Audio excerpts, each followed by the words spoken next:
Pemirsa, kita akan lanjutkan kembali perbincangan Pak Oleh dengan kemudian melihat serangan yang terjadi kepada para prajurit TNI yang menyebabkan 3 prajurit TNI gugur. Apa kemudian langkah apa yang akan dilakukan oleh Komisi 1 untuk kemudian melakukan evaluasi untuk mendapatkan solusi yang terbaik dari kondisi saat ini?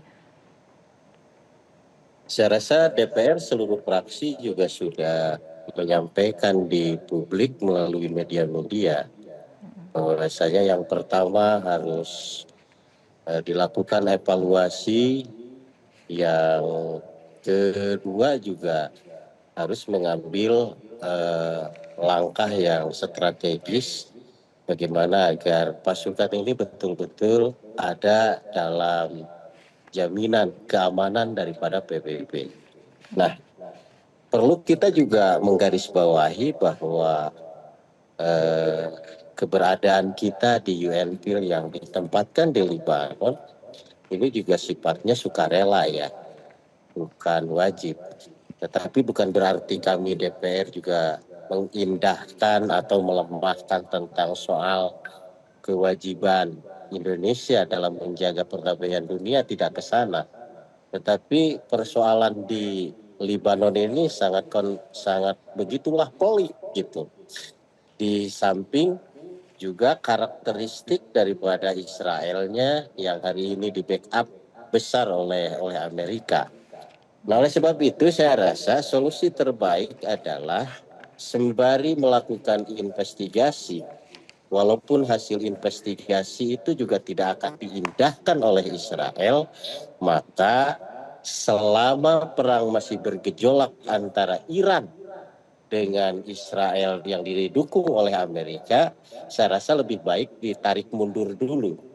Karena pada dasarnya penjaga perdamaian itu tadi bahwa ini dia sebagai wasit, dia tidak bisa boleh mendukung satu pihak dan dia juga tidak bisa menyerang. Sekalipun dia juga tidak bisa menyerang, dia juga hanya bisa mempertahankan dirinya dengan alat seadanya. Nah, oleh sebab itu saya rasa bukan berarti juga kita ingin melemahkan PBB, tidak di dalam hal ini. Tetapi ini sudah 2 kali kejadian. 1 kali kemarin sudah meninggal 3 orang, hari ini 3 orang lagi, lalu kita mau dibiarkan jumlah jiwa yang harus terus-menerus berkorban. Oh, ini perjuangan mulia, yes, perjuangan mulia, tapi lihat dulu sikonnya seperti apa. Nah, oleh sebab itu nggak ada lagi cara kalau menurut kami mundur dulu sejenak, kemudian setelah reda perang antara Israel dengan Iran, lalu kalau memang timingnya sudah bagus, saya rasa tidak ada salahnya dikirim kembali. Itu, Mbak. Saya rasa nggak ada solusi lain kalau menurut saya. Kalaupun ini harus diinvestigasi, hasil investigasinya pun tidak akan diindahkan oleh Israel maupun oleh Amerika. Oke, baik. Mas Hasibullah, tanggapannya? Ya, saya rasa poin-poinnya tadi jelas ya, bahwa ini tetap menyelamatkan nyawa, terutama prajurit kita. Itu poin yang paling penting bagi saya, dan sekali lagi itu nggak ada nomor lanjutannya, hanya nomor 1. Dan karena ini juga ada kaitannya dengan PBB, maka menurut saya memang harus itu disampaikan kepada pihak PBB untuk ini betul-betul menjadi perhatian gitu. Dan secara profesional menurut saya kita harus mendukung, kita harus mendesak agar PBB harus mengambil langkah-langkah yang dibutuhkan dalam waktu yang sesingkat-singkatnya. Karena memang tadi ini berkejaran dengan waktu, dengan perkembangan di lapangan yang makin hari, ini pertimbangannya, makin hari sepertinya akan makin berat. Terutama katakanlah kalau kita baca perang ini, sekarang perkembangannya di hari ke-38, katakanlah segera deal di antara Iran dengan Amerika, maka potensi tetap terbuka front di Libanon itu lebih besar. Bahkan sekali lagi kalau benar-benar ini nanti Amerika ambil deal dengan Iran gitu ya, dan Israel nggak dilibatkan misalkan, itu besar kemungkinan konsentrasi konflik akan menjadi salah satunya di Libanon atau juga di Houthi. Karena ini kan sekali lagi solidaritas dua kekuatan ini melibatkan diri di dalam perang Israel dengan Iran, juga Amerika di sisi yang lain. Jadi saya melihat konteks ke depan bisa ada potensi makin buruk, dan itu harus dijadikan atensi bagi kita semua agar PBB segera ambil tindakan yang dibutuhkan dan tidak perlu lagi ada korban-korban di lapangan. Oke, Pak Muhtar, Anda sebagai prajurit yang pernah terjun langsung di Libanon dari tahun 2010-2011, apa sebetulnya yang diinginkan oleh para prajurit saat ini? Evaluasi seperti apa ataupun langkah yang paling rasional yang dibutuhkan oleh prajurit itu apa? Ya, sebelumnya saya sampaikan bahwa atau saya menanggapi bahwa apa yang disampaikan oleh Pak Hasib itu bahwa keselamatan dan keamanan nyawa setiap prajurit itu memang tidak ada angkanya. Karena itu adalah yang paling utama bahwa prajurit kita yang melakukan tugas di Libanon pulang sekian, pergi sekian, pulang pun harus sekian.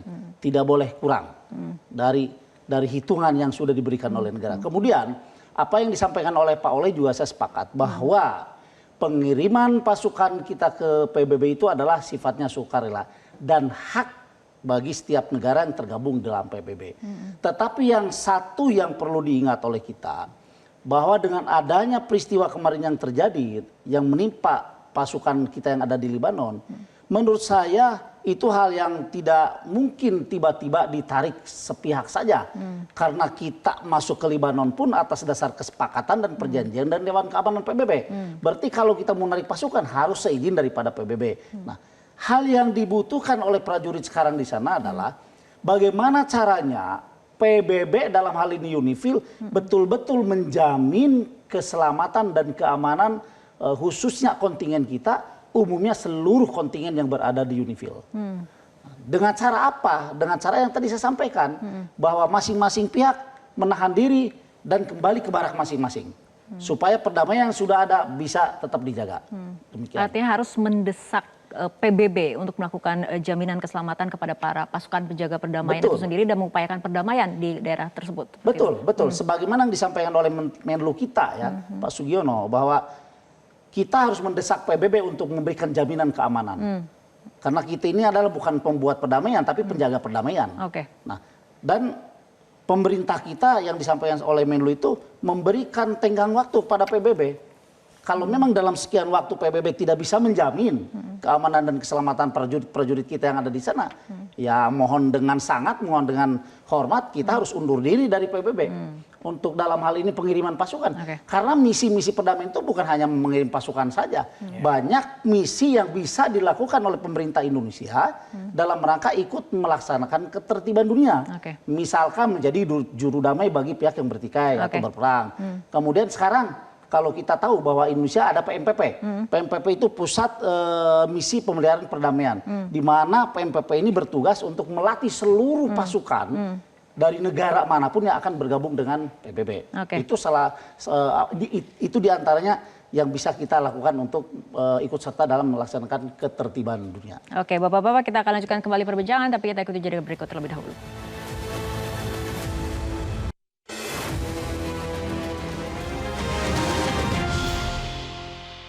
Jelajahi cara baru mendapatkan informasi. Download Metro TV Extend sekarang.